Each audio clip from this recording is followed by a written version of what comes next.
បាទជំរាបសួរប្រិយមិត្តអរគ្នាស្វាគមន៍មកកាន់អត្ថបទសុខភាពយើងបន្តទៀតអញ្ចឹងអត្ថបទថ្ងៃនេះខ្ញុំលើកយកភេសជ្ជៈមួយនៅពេលដែលអ្នកគ្នាផឹកពេលព្រឹកវាអាចជួយបន្សាបជាតិពុលក្នុងថ្លើមរបស់យើងហើយក៏អាចឲ្យយើងស្រកគីឡូផងដែរអញ្ចឹងគឺវាល្អសម្រាប់សុខភាពអញ្ចឹងប្រភេទភេសជ្ជៈហ្នឹងគឺក្រូចឆ្មាត្រូវបានគេដឹងថាជាផ្លែឈើមួយប្រភេទដែលសម្បូរទៅដោយសារធាតុប្រឆាំង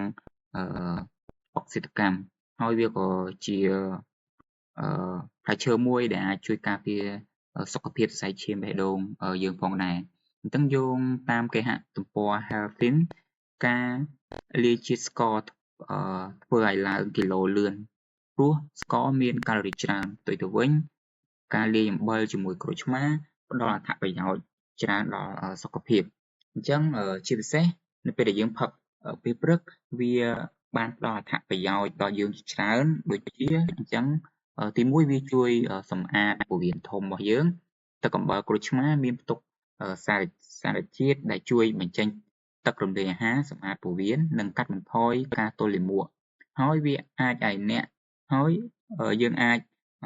លាយទឹកមួយកែវជាមួយនឹងអំបិលបន្តិចហើយបន្ថែមក្រូចឆ្មាស្រស់លើសពីនេះការបន្ថែមខ្ញីនៅក្នុងទឹកអំបិលក្រូចឆ្មាក៏ជួយដល់ដំណើរការក្រពះផងដែរអញ្ចឹងទី1វាជួយសម្អាតពោះវៀនធំអញ្ចឹងអត្ថប្រយោជន៍ទី2គឺវាជាជំនួយដល់ស្បែកអញ្ចឹងការបន្ថែមទឹកក្រូចឆ្មានិងអំបិលបន្តិចនៅក្នុងទឹកនឹងជួយបន្ថែមសារធាតុប្រឆាំងអុកស៊ីតកម្មជំនួយសុខភាពស្បែកវីតាមីន C នៅក្នុងក្រូចឆ្មាមានតួនាទីសំខាន់នៅក្នុងការផលិត collagen នៅក្នុងស្បែកហើយវាជួយបញ្ហាស្បែកពន្យាភាពចាស់ផងដែរហើយវាធ្វើឲ្យស្បែកយើងភ្លឺថ្លាម៉ត់រលោងអញ្ចឹងសម្រាប់អត្ថប្រយោជន៍ទី3គឺវាជួយបន្សាបជាតិពុលក្នុងថ្លើមទឹកអំបិលក្រូចឆ្មាមានឥទ្ធិពលប្រឆាំងបាក់តេរីជួយបន្សាបជាតិពុលក្នុងថ្លើមនិងបង្កើនបរិមាណអង់ស៊ីមមានប្រយោជន៍ក្នុងរាងកាយទឹកអំបិលក្រូចឆ្មាមានអាស៊ីតអាមីណូជាច្រើនដែលជួយកម្ចាត់បាក់តេរីចេញពីរាងកាយបង្កើនសមត្ថភាពថ្លើម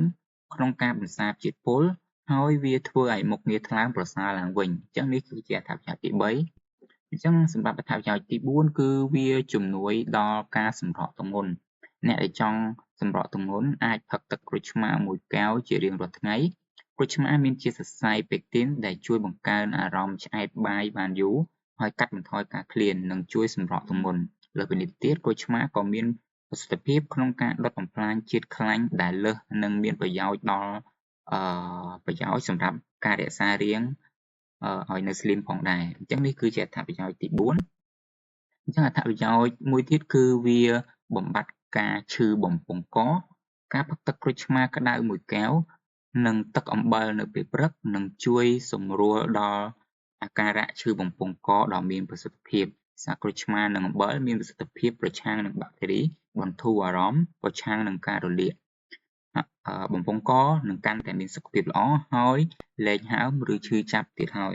ប៉ុន្តែយើងក៏មានចំណុចមួយដែលគួរឲ្យចងចាំផងដែរក្រូចឆ្មាវាមានរសជាតិជូរ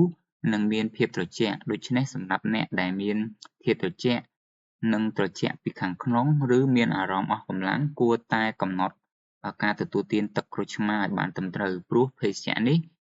អាចធ្វើឲ្យជំងឺកាន់តែធ្ងន់ធ្ងរលើសពីនេះទៅទៀតក្រូចឆ្មាមានផ្ទុកជាតិអាស៊ីតច្រើនប្រសិនបើអ្នកផឹកច្រើនឬផឹកទឹកក្រូចឆ្មាដែលមានកំហាប់វានឹងធ្វើឲ្យដំបៅក្រពះនិងដំបៅពោះវៀនការផឹកទឹកក្រូចឆ្មា